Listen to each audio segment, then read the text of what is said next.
Product से, services से पूरी तरह से सेटिस्फाइड हो, तभी आपको रिकमेंड करना है आगे और लोगों को उस कंपनी को ज्वाइन करने के लिए।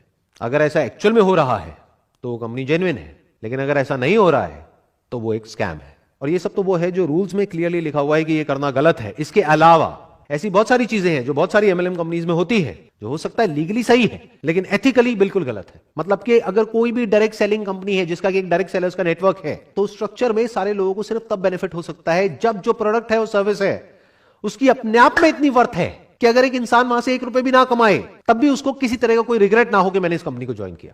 मतलब कि हो सकता है जो गवर्नमेंट के रूल्स हैं डायरेक्ट सेलिंग इंडस्ट्री के लिए, वहां पर यह नहीं लिखा है कि उस कंपनी के जो प्रोडक्ट्स हैं और सर्विसेज हैं उसका प्राइस पॉइंट क्या होना चाहिए, लेकिन ये आपको देखना है उस कंपनी को ज्वाइन करने से पहले। फॉर एग्जांपल, वो कंपनी आपको साबुन का डब्बा बेच रही है 500 रुपए का, जिसके जैसा सेम प्रोडक्ट आपको मार्केट में मिल रहा है 50 रुपए का। तो अगर वहां पर आपको कोई कमीशन ना मिले, कोई इंसेंटिव ना मिले, कोई पैसे की बड़ी बड़ी बातें ना हो, कोई मर्सिडीज की बातें ना हो, बीएमडब्ल्यू की बातें ना हो, तब भी क्या आप वो प्रोडक्ट खरीदोगे?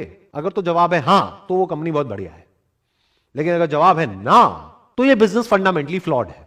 क्योंकि ये जो बात अब मैं बोलने वाला हूं इसको ध्यान से समझिएगा, ये सिर्फ डायरेक्ट सेलिंग बिजनेस पर अप्लाई नहीं होता है, बल्कि किसी भी बिजनेस पे अप्लाई होता है। अगर उस बिजनेस में रिपीट बिजनेस नहीं आ रहा है, वर्ड ऑफ माउथ स्ट्रांग नहीं है, तो बिजनेस आज नहीं तो कल फेल होना ही होना है। Word of mouth, not of the money that a person can earn from that particular company, but word of mouth of the products and services offered by that particular company.